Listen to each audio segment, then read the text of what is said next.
Oi, Gabriel, bom dia, tudo bem? Bom dia, Delbin. Bom dia, pessoal da Católica. Tudo certo? Tudo beleza. Você não está aqui porque você está na sua aula, né? Exatamente.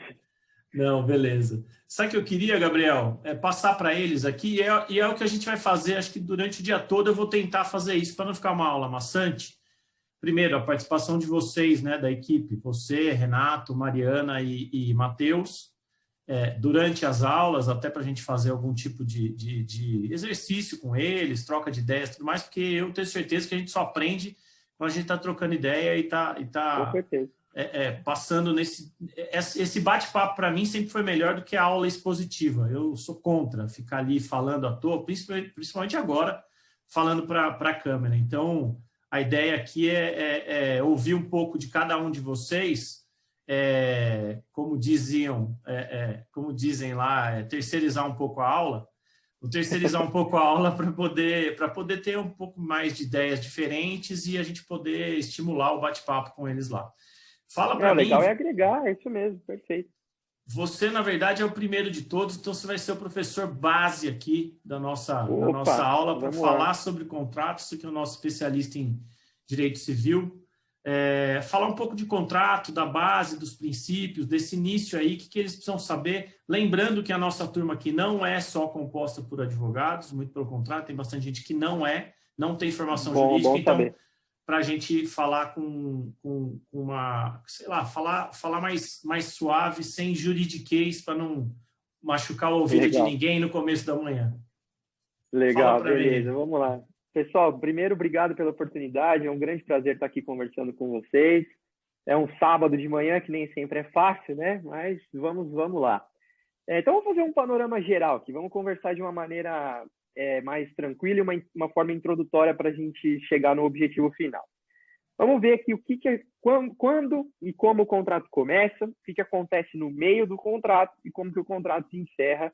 Então, de uma forma bem superficial, bem simples, depois vocês vão ver aí em detalhes cada um desses tópicos quando eu vim. E vou provocando vocês aqui, vou deixar algumas coisas para vocês discutirem durante a aula, tá? Então, primeira coisa, como é que começa um contrato, né? Então, para o contrato se iniciar, a gente precisa ter o quê? Duas ou mais partes, obviamente, que têm um desejo em comum, não necessariamente o mesmo desejo, mas elas têm um desejo ali para se chegar numa finalidade. Então, um contrato de compra e venda. Eu quero vender, Delbin quer comprar, Delbin quer obter uma vantagem com aquele produto para usar um serviço ou para uso próprio e eu quero obter lucro. Então, pronto, fechamos ali uma relação. Começa-se aí. Existem diversas naturezas dessa relação. A gente está numa aula específica de contratos esportivos, mas temos os contratos de trabalho, temos os contratos cíveis, contratos de compra e venda, contratos de empreitada, que são muito comuns na engenharia, e pude trabalhar com isso também. Fala, Domingo. Eles já tiveram contratos desportivos com o Ricardo Miguel, até participei rapidamente da aula dele no, Tá? no, no semestre passado, mas a gente vai passar também à tarde a falar um pouquinho dos contratos específicos, do contrato de trabalho de jogador de futebol, contrato de Ótimo, jogadores de beleza. outras modalidades. Então a gente vai falar de tudo, mas de você a gente quer ouvir o que é essa base. O contrato vem como? Né? Você acabou de dizer, a vontade de duas ou mais pessoas para fazer um negócio específico. Você deu exemplo, se você quer vender, eu quero comprar, vamos estipular quais são as cláusulas, entregou o negócio, está feita a coisa. Conta para nós. É isso. Assim, e é interessante a gente destacar o seguinte: as pessoas, muitas vezes, o leigo que não é da área jurídica, ele acha que o contrato precisa ser necessariamente aquela coisa escrita, né, que formalizada.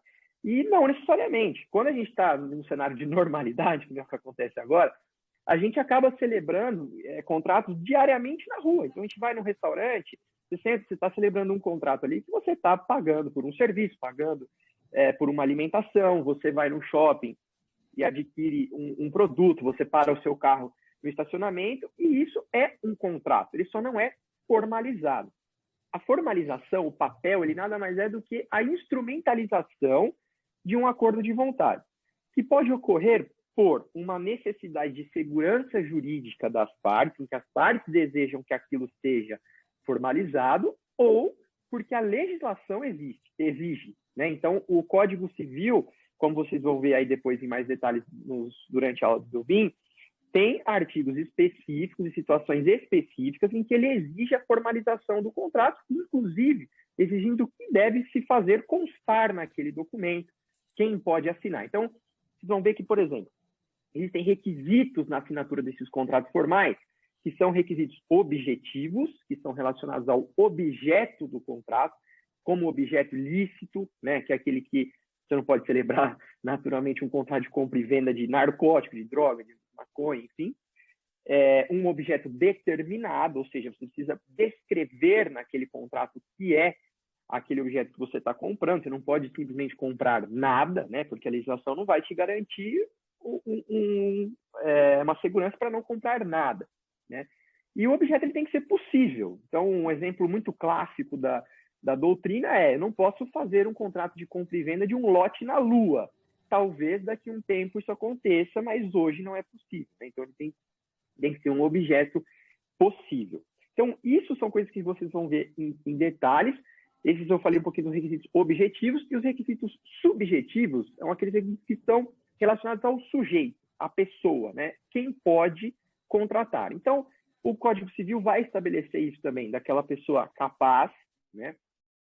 Com a capacidade civil de celebrar o contrato. Ou no caso dos contratos esportivos, vocês viram aí, a Lei Pelé tem alguns requisitos específicos para isso, vai trazer a possibilidade do contrato de formação, que já é uma exceção ao Código Civil, tem requisitos previstos para celebração de contrato de trabalho na CLT. Então, o Código Civil ele traz a base para a gente, mas existem legislações esparsas que vão complementar esses requisitos para assinatura de um contrato. Continue, então, com relação às peculiaridades. Vamos lá. Aí, então, vamos avançar gente. um pouquinho, saindo já da parte inicial e indo para o meio do contrato, né? Então, quando a gente está no meio do contrato, existe um princípio muito importante que dá bastante debate na doutrina e também na jurisprudência, que é a questão da função social do contrato. O artigo 421 do Código Civil elenca ali e define o que é a função social do contrato. Em simples palavras, né?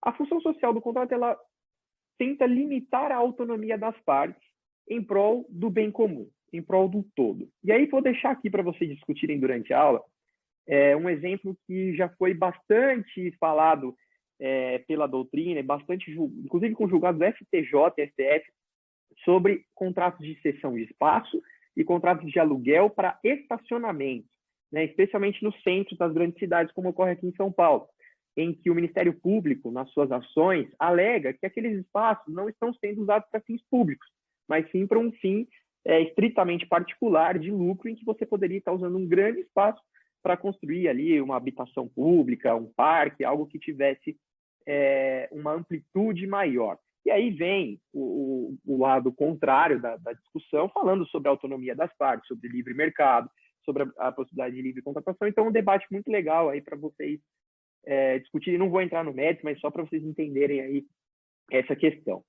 Outro ponto importante, quando a gente fala do meio do contrato, é que, na verdade, isso aqui vai estar durante todo o caminho do contrato, mas chegando no meio do contrato, a gente vai falar sobre a boa-fé, né?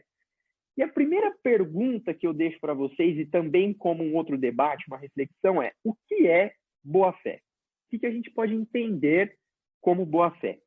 Vocês vão ver nos slides, na sequência da aula, que o próprio Código Civil separa a boa-fé em 3 oportunidades. Então, não vou dar spoiler, deixa para a aula aí, mas vocês vão ver que tem essas 3 oportunidades do Código Civil de diferenciar a boa-fé. Mas vamos refletir, o que é boa-fé? O que significa termos boa-fé na contratação? O contrato, quando a gente está muito acostumado, especialmente no direito, com o contrato instrumentalizado, como eu falei, né, com o papel. Sempre nós, advogados, tentamos colocar assim, no papel todas as possibilidades possíveis para fazer o quê? Minorar o risco de problema. Mas dá problema. Obviamente que o contrato dá problema. Então, por isso que a gente chega num outro princípio importante, que é o dever de renegociação, né? 2 divisões aqui, uma divisão em 2 braços aqui da questão da renegociação: onerosidade excessiva e perda de equilíbrio. Superficialmente, o que significa isso? Onerosidade excessiva. Começou a ficar muito caro para uma das partes. eu presto um serviço aqui de limpeza, eu tenho uma empresa que presta serviço de limpeza, o lugar é muito grande, mudou a legislação trabalhista, mudou a legislação tributária, eu não estou conseguindo mais te oferecer esse mesmo serviço pelo mesmo preço. O que as partes precisam fazer? Renegociar esse contrato. O ideal é que esse contrato seja renegociado de uma forma extrajudicial, que as partes sentem e negociem. Mas a gente sabe que isso na prática é muito difícil de acontecer. Pode ir para arbitragem, pode ir para o judiciário, mas é uma questão que é muito comum de acontecer, da onerosidade excessiva, fica muito pesada, a parte não consegue cumprir com a contrapartida que ali foi contratada. E a outra é a perda do equilíbrio contratual, que tem também essa questão da onerosidade, mas o equilíbrio contratual é quando o contrato começa a ficar bom para apenas uma das partes, e a outra parte, ainda que consiga cumprir com aquilo lá, o contrato não é bom para ela. Vou dar um exemplo simples. É muito comum que os contratos constem ali multas por descumprimento contratual. Você precisa entregar a matéria-prima, o produto até aquela data, para que eu possa fabricar o meu produto. Porém, pode ser que em algum momento o custo da matéria-prima, se envolver exportação, por exemplo, possa ser mais barato para aquela parte que tem que entregar descumprir o contrato e pagar a multa por descumprimento do que entregar o produto. Então, isso é um claro exemplo de uma perda de equilíbrio contratual. Por quê? Porque aquela parte está preferindo pagar e descumprir o contrato e a outra parte que precisa receber o produto para construir a matéria-prima não está recebendo. Então, aí a gente tem uma clara necessidade de reavaliação e de revisão desse instrumento contratual, como eu disse, melhor que seja de forma extrajudicial entre as partes, mas pode ocorrer também de forma judicial ou por outros meios de solução de litígio, como a arbitragem.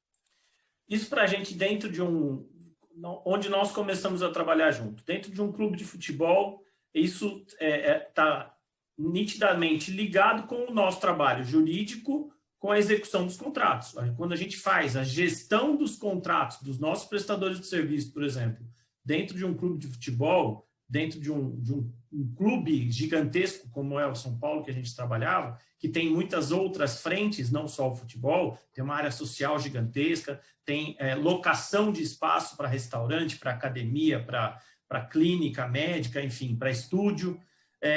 Nesse sentido, fazer a gestão do contrato é importante por isso. Esses dois pontos que você acabou de dizer têm que ser detectados e acompanhados pelos dois jurídicos, né? Pelo jurídico do clube e pelo jurídico do prestador de serviço. Exatamente, bem. Às vezes, justamente pelo fato assim, de que a gente não consegue nem sempre prever as situações, né? Antever as situações que vão acontecer, por isso que o caminho, né? O meio do contrato também é muito importante para a gente preservar a relação, ter sempre um bom entendimento entre as partes e brigar. A gente costuma brincar que advogado gosta de brigar, né, de ir para a justiça, mas assim, brigar eu acho que é a última das soluções. Em relação às soluções, você não chegou num acordo ou não ficou mais um contrato bom para as duas partes, uma parte quer encerrar, quer sair, quais são essas formas aí de tentar aí nós vamos acabar com ele? Encerramento dos de contratos. Forma pacífica forma pacífica de preferência. É isso aí. Normalmente, a gente tem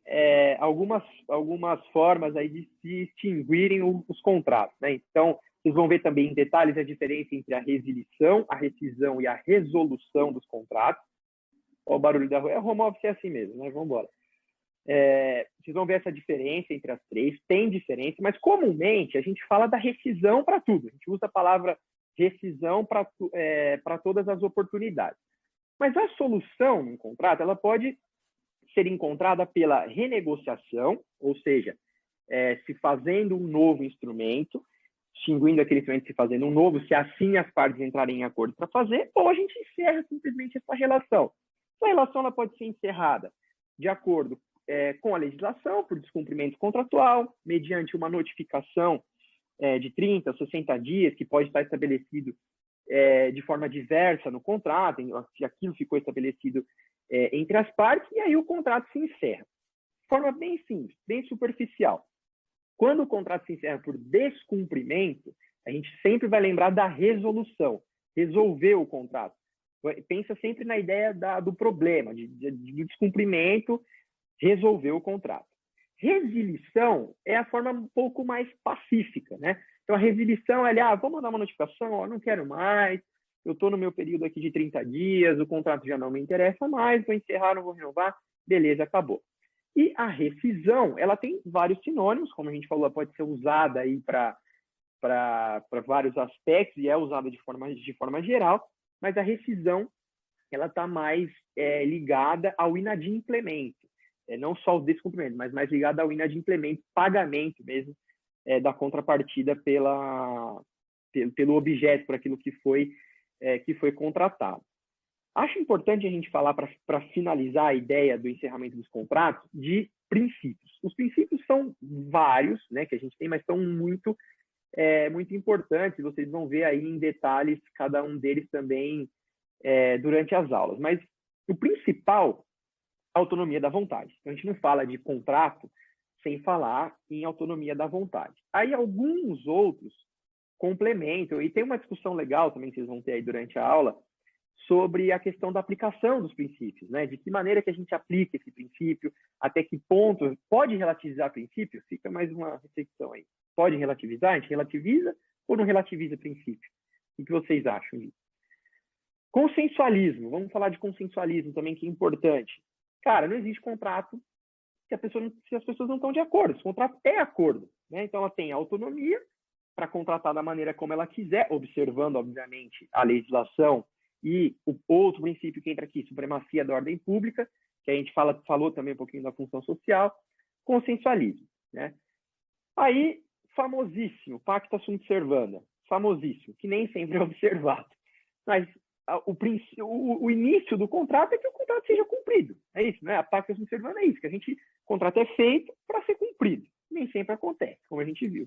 Na verdade, o pacta sunt servanda é um que não é observado, né? Que a gente sabe que o contrato é feito para não ser cumprido, não é isso? Aliás, tem um ponto interessante sobre isso da pacta sunt servanda, que são justamente as cláusulas indenizatórias e compensatórias do contrato especial de trabalho esportivo.